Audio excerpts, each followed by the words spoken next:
नमस्कार। बैठिए। क्या है आपकी एकेडमिक क्वालिफिकेशन? सर मैंने बीए किया और वर्तमान में मैं एमए कर रहा हूँ वीएमयू कोटा से प्राइवेट। और कोटा में कौन से कॉलेज से कर रहे हैं? सर खुला विश्वविद्यालय महावीर। क्या पूरा नाम क्या है उसका? वर्धमान महावीर खुला विश्वविद्यालय कोटा। क्रिकेट खेलना आपकी हॉबी है? जी सर। बताएं क्या पूछें आपसे? सर मेरे सब्जेक्ट्स हैं, क्रिकेट मेरी हॉबी है सर। करेंट सब्जेक्ट से पूछें। जी सर।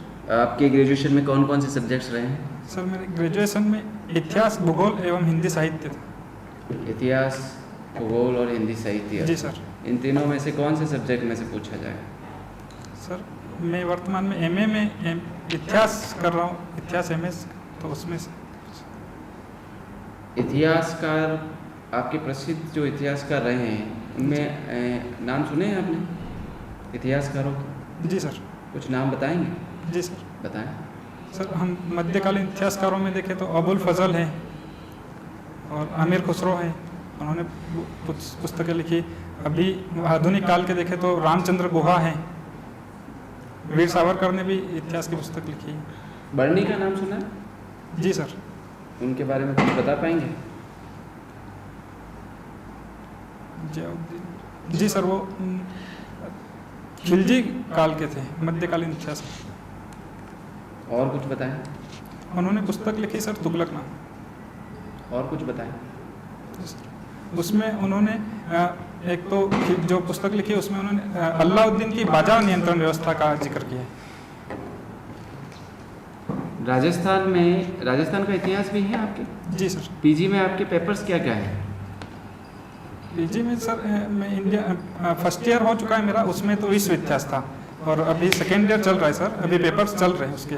इसमें मैंने सब्जेक्ट लिए, एक तो आधुनिक भारत का इतिहास 1885 से 1947 तक, और बीच में से मैंने लिया है मध्यकालीन भारत का इतिहास की राजनीतिक जो व्यवस्था है वो। कुल 5 पेपर होंगे आपके? जी सर। और वर्धमान महावीर में 2 पेपर आपको जो आपके एसेंशियल हैं और 3 आपको ऑप्ट करने होते हैं नहीं ग्रुप सर, में से। तो फर्स्ट ईयर में सर एसेंशियल होते सभी पेपर चारों, और जो सेकेंड ईयर होता है उसमें से सर 14 पेपर हो, 10 या 14 ऐसे ऑप्शन दिए जाते, तो उसमें से 5 हमें चुनने पड़ते हैं। आप मार्क्स हटा दो। Thank you sir. तो आपने ऐसा क्यों किया कि आधुनिक भारत का इतिहास की ही चूज किया? सर मुझे लगता है कि मैं उसमें यूजी में थोड़ा मैंने अच्छे तरीके से पढ़ा नहीं था, मेरे अच्छे से प्रिपेयर हो जाएगा ये, ऐसा करके। और कोई फ़ायदा नहीं है उसका? सर फायदा और भी है, उससे हमें हमारे जो स्वतंत्रता आंदोलन के बारे में जानकारी मिलती है, जो हर भारतीय को प्राप्त करनी चाहिए, नागरिक को भारत की। इसमें राजस्थान का इतिहास का कोई पेपर नहीं है? नहीं सर। नहीं है। आप जब जैसे आधुनिक भारत का इतिहास पढ़ रहे हैं, उसी में से मैं प्रश्न पूछना चाह रहा हूँ। पूछ लूँ? जी सर। आधुनिक भारत के इतिहास में पंडित जवाहरलाल नेहरू को पढ़ा जाता है। जी। क्यों पढ़ा जाता है? सर उन्होंने जो उस समय काल की कांग्रेस जो पार्टी थी उसमें उन्होंने महत्वपूर्ण योगदान दिया था, उसके माध्यम से उन्होंने स्वतंत्रता आंदोलन में महत्वपूर्ण योगदान दिया। जैसा कि 1929 में लाहौर अधिवेशन के वे अध्यक्ष रहे थे, उस समय ही हमारी जो पूर्ण स्वराज की मांग की गई थी। नहीं, आप स्टूडेंट हो, आप पढ़ रहे हो। जी सर। इस नज़र से मैं जानना चाह रहा हूँ कि आप उनको पढ़ के क्या ऐसा सीख लोगे जो आपके व्यक्तित्व में भी आएगा, आपके कृतित्व में भी आएगा? ऐसा क्या सीखोगे उस इतिहास में जो नेहरू जी की तरफ से आपको मिलेगा? नेहरू जी से सर हम विश्व बंधुत्व की भावना सीख सकते हैं। उन्होंने जब वो प्रधानमंत्री बने थे तो सभी को साथ लेकर चलने की बात की थी।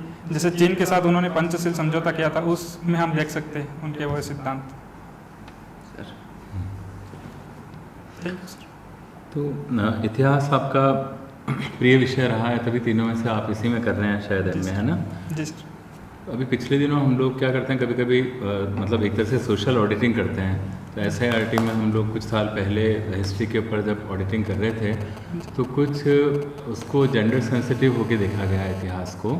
तो बहुत सारी महिलाओं ने, और जो ख़ास तौर पे नारीवादी कह सकते हो आप इनको, या फिर वो उनको आप संवेदनशील कह सकते हो, उनका ये मानना था कि जो इतिहास है वो एक्चुअली हिस्ट्री नहीं है, वो हिस स्टोरी है। ज़्यादातर इतिहास पुरुषों के बारे में लिखा गया है ना। मैं आपसे जानना चाह रहा था कि क्या आपने ऐसा कुछ महसूस किया, और आपके हिसाब से उन्होंने ये बात क्यों कही होगी? सर, हम यदि सत्यनिष्ठा से इसका विश्लेषण करें तो हम इस बात को कह सकते कि ही हिस्ट्री है, क्योंकि हम प्राचीन काल से आधुनिक काल में गिनी चुनी महिलाओं का, जो हम गिन सकते हैं उतनी महिलाओं का इतिहास पढ़ते हैं। अधिकांशतः जैसे मध्यकालीन में केवल रजिया सुल्ताना ही एक इतिहासकार शासक होती है, उसके बाद कोई महिला का जिक्र नहीं मिलता है। उसके बाद हमें औरंगजेब के काल में उनकी जेबुनिसा और वो बेटियां थी, उनका जिक्र मिलता है थोड़ा बहुत। तो इस कारण से हमें आधुनिक भारत में हालांकि मिलता है, लेकिन उतना नहीं मिलता जितना होना चाहिए था। तो आप मानते हो कि इतिहास में महिलाओं का उल्लेख होने से रह गया है, मतलब जिन महिलाओं को जितना स्थान मिलना चाहिए था उतना नहीं मिला। पर अभी जो इतिहास वापस से आगे भी लिखा जा रहा है, किताबें जो तैयार की जा रही हैं, उसमें भी ये वाली बात देखने में कहीं ना कहीं आती है कि बहुत सारी महिलाएं कई क्षेत्रों में नाम आगे बढ़ा चुकी हैं, अपन पढ़ते रहते हैं ना, पर उनको स्थान अभी भी नहीं मिल रहा है किताबों में। उसके लिए क्या करना चाहिए?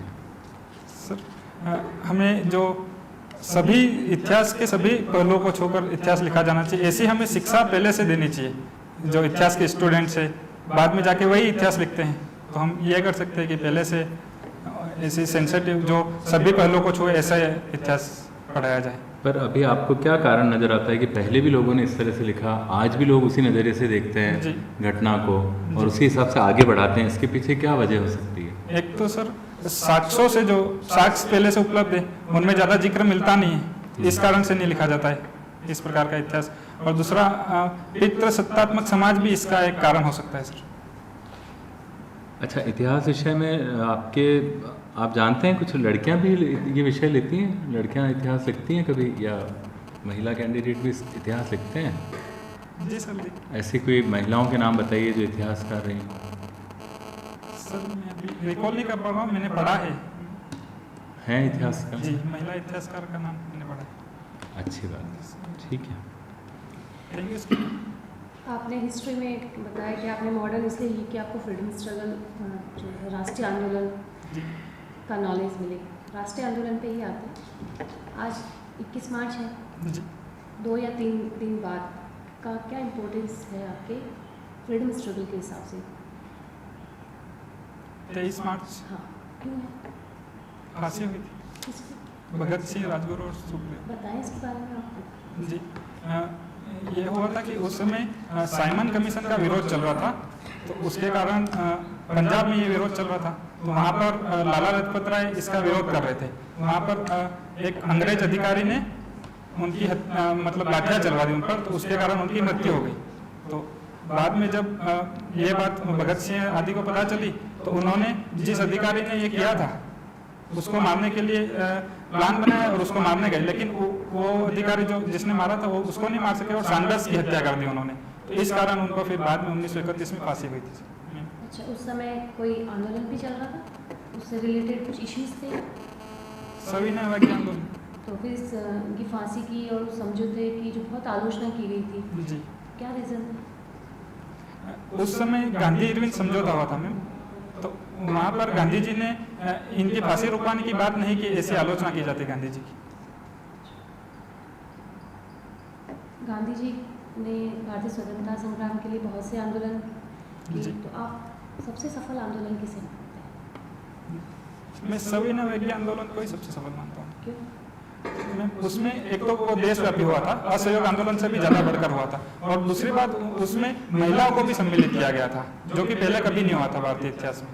कौन कौन सी महिलाएं सम्मिलित हुई? कुछ नाम बता सकते हैं? कमला चट्टोपाध्याय। अच्छा, अभी हिस्ट्री भी आपने पढ़ी है, अभी एक टीवी देखते हैं, सीरियल देखते हैं, एक ऐतिहासिक सीरियल चल रहा है बहुत फेमस और सब लोग उसे बहुत पसंद कर रहे हैं। हिस्ट्री से रिलेटेड है, आधुनिक में ना हो पर हिस्ट्री से रिलेटेड है। कौन सा सीरियल है अभी? मैंने नहीं देखा, sorry. Thank you ma'am. Narsingh ji, आपके इतिहास में इंटरेस्ट है, और क्रिकेट भी आपने लिखी। जी आप भारतीय टीम में हो जी और भारत की टीम फाइनल में पहुंच गई वर्ल्ड कप के। जी सुबह मैच है जी और आपको शाम को 4 बजे ये पता लगता है कि आपकी माताजी बहुत ज़्यादा बीमार है जी और इंडिया से कॉल आता है कि मैं हर्षित से मिलना चाहता हूँ, मतलब मेरी इच्छा है क्योंकि अंतिम स्थिति है और आप वहाँ पर एक मुख्य बैट्समैन हैं, जी सिडनी में हैं, आपके पास सुविधा भी है कि आप वहाँ से फ्लाइट, क्योंकि आप भारतीय टीम में आपके कहने पर तो आ सकती है। जी दूसरी तरफ फाइनल मैच है, जी आप ओपनर बैट्समैन हैं। जी ऐसी स्थिति में आप मैच खेलोगे और आप अपनी माताजी के इकलौते पुत्र को, जी आपके पिताजी भी नहीं और वो मिलना चाहे, क्या करोगे? वैसे तो मेरा पुत्र धर्म तो यह कहता है कि मुझे जाना चाहिए, लेकिन उस समय आप ही क्या करोगे? धर्म नहीं, उसमें आपको डिसीजन लेना है। करना क्या है? आपको एक डिसीजन लेना है, मुझे डिसीजन सुनना है। मैं मैच खेलूंगा सर। आप मैच खेलो। जी क्यों? सर मैं वर्चुअल माध्यम से भी मिल सकता हूँ, वीडियो कॉल के माध्यम से देख सकता हूँ माँ को। अच्छा, ठीक है। ये कुंभ चल रहा है, जी सर। कुंभ के बारे में आप क्या इतिहास के परिप्रेक्ष्य में क्या जानते हैं? कुंभ मेला सर 12 वर्ष में एक बार होता है। इस वर्ष वो अपने हरिद्वार में चल रहा है ऐतिहासिक पृष्ठभूमि क्या है सर, उसके बारे में मुझे जानकारी नहीं सर। जानकारी? अच्छा, हरिद्वार का नाम सुना? जी सर। अच्छा, हरिद्वार के ठीक पास में कोई एक आध तीर्थ बता सकते हो बड़ा सा? ऋषिकेश सर। ऋषिकेश। जी अच्छा, कौन सी नदी के किनारे? सॉरी सर, इसके बारे में मुझे अच्छा, ये मालूम नहीं आपको। अच्छा, गीता जी के बारे में सुना? गीता गीता ग्रंथ महाग्रंथ जी सुना? जी सर। उसमें कितने अध्याय हैं? 18 18 अध्याय। जी कुल कितने श्लोक? Sir 1 lakh. 1 lakh. Sorry sir, वो श्रीमद् भागवत गीता गीता में। अच्छा, कोई एक श्लोक सुना सकते? सॉरी सर नहीं। अच्छा, एक बताइए कि अभी कोरोना के दौरान ऑनलाइन स्टडी जी और ऐसी क्लास मोबाइल पर इजाद हो गई कि सारे का सारा स्टडी मटेरियल मोबाइल पर मिलने लगे जी और संभवतः ग्रामीण पृष्ठभूमि में ऐसे टीचर थे जो उतना अच्छा नहीं पढ़ा सकते थे जी और चूँकि कंपटीशन था पूरे वर्ल्ड में, इंडिया में, तो बेस्ट से बेस्ट कंपनियों ने जो टॉपिक उनको देश के सर्वश्रेष्ठ टीचर से उपलब्ध हो सकता था वो उन बच्चों को मोबाइल पर मिल गया। जी ऐसे में ये जो वापस स्कूलिंग शुरू हुई है, या स्कूलिंग शुरू करनी चाहिए या इनकी स्टडी ऐसे ही ठीक है? दोनों में से कौन सा ठीक है और क्यों? ये बताएं। स्कूलिंग शुरू करनी चाहिए जरूर सर, निश्चित रूप से, क्योंकि एक विकल्प है जो ऑनलाइन शिक्षा है वो जो परंपरागत शिक्षा है उसका स्थान नहीं ले सकता है। क्यों? वहाँ पर सर केवल ऑनलाइन में पढ़ाई होती है, स्कूल में जाकर समावेशी विकास किया जाता है बालक का, केवल पढ़ाई ही नहीं होती है। समावेशी विकास से क्या तात्पर्य है? सर बालक का चहुमुखी, जैसे उसमें उसको पढ़ाया जाता है, ज्ञान दिया जाता है, उसके साथ साथ उसके व्यवहार में भी चेंज आते हैं, वहाँ पर चरित्र में भी उसका निर्माण होता है स्कूल में, तो स्कूल तो अनिवार्य है सर। अच्छा, आप इस पद पे चयन होने के बाद एसडीएम बन गए। आपके ब्लॉक में ऐसी 20 स्कूल है जहाँ पर 5वीं तक क्लास में केवल एक टीचर है और आगामी 2 साल तक कोई सरकार से भर्ती होने की भी संभावना नहीं है। तो आपकी रणनीति उन स्कूलों को लेकर, चूँकि आपके पास पावर भी है, आप कुछ नवाचार भी कर सकते हो, कैसे क्या करो? सर वहाँ पर हम जैसे ये वो एक शिक्षक को ऑनलाइन शिक्षा के माध्यम से वहाँ पर पढ़ा सकते हैं, जैसे जो इक्विपमेंट हो वो लगा दिए तो बच्चे वहाँ पर पढ़ सकते हैं उसके माध्यम से, और उसका निर्देशन और नियंत्रण जो एक शिक्षक है वो कर सकता है। अच्छा, आप इस परीक्षा में अनुत्तीर्ण हो जाते हो और इससे आप डिप्रेशन में चले जाते हो, डिप्रेशन से बाहर आने के लिए आप क्या करोगे? आपको सदमा लग जाता है कि मैंने बहुत तैयारी की और विचार आपके अंदर चला जाता है, तो इससे बाहर आने के लिए आप अपने आप से क्या 3 वादे करोगे, वो बताइए। सर मैं अगर इस परीक्षा में असफल हो जाता हूँ तो उसके बाद पहले तो मैं खुद को टाइम दूंगा सोचने का, उसके बाद अपने आप से 3 वादे करूँगा। उसमें अगली बार में जो मेरी कमियां रह गई, इस असफल होने का कारण जो बने, उसको दूर करके अगली बार और अच्छी तरीके से प्रयास। एक दूसरा जी, दूसरा सर में जो हर्षित अपने आप को क्या कहेगा प्रतिदिन, ये बताओ। एक तो ये कहोगे मैं कमी दूर करूँगा, दूसरा मैं अपने आप को विश्वास दिलाऊंगा कि मुझ में क्षमता है और मैं ये कर सकता हूँ। 2 तीसरा सर मैं जो नवाचार हो सकते हैं इसमें, जो मेरी पढ़ाई में, वो करूँगा।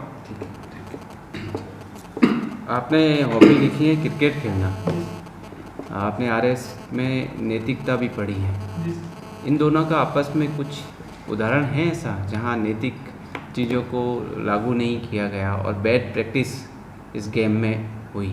जी सर, बताएं कुछ उदाहरण। सर एक बार चेपल नामक खिलाड़ी हैं ऑस्ट्रेलिया के, तो लास्ट गेम पर 4 रन चाहिए थे टीम को, तो उन्होंने अंडर आर्म बॉल फेंक दी, तो उस पर मारना मुश्किल है।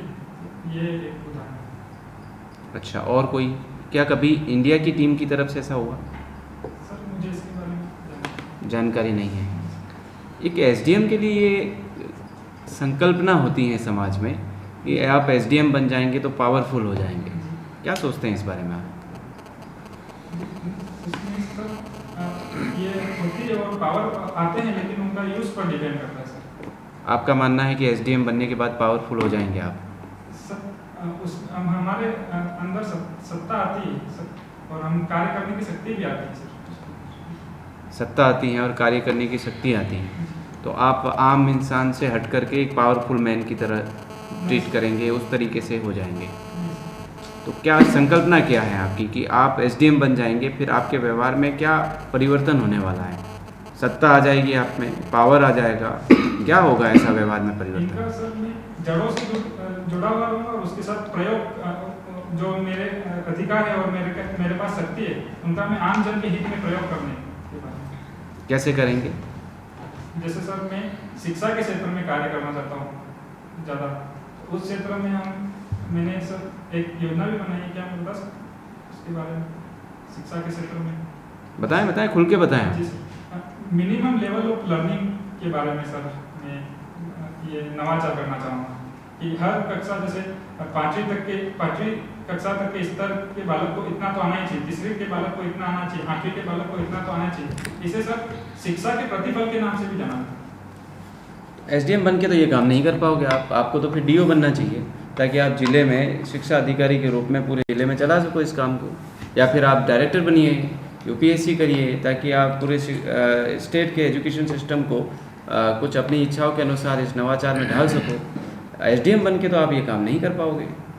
हमारे क्षेत्र में हम शिक्षा अधिकारी की मीटिंग लेकर ये बता तो सकते हैं, और मुझे विश्वास है कि वो इसके बारे में जरूर सोचेंगे। क्या आपको पता है एसडीएम शिक्षा अधिकारियों की कौन कौन सी मीटिंग लेता है? सर चेक करने जाते हैं, मीटिंग चेक करने जाते हैं स्कूलों में, वहाँ पर भी बता सकते हैं सर। मीटिंग नहीं लेता वो? मीटिंग के बारे में मुझे जानकारी नहीं है। ठीक है Harshit ji, all the best. Thank you.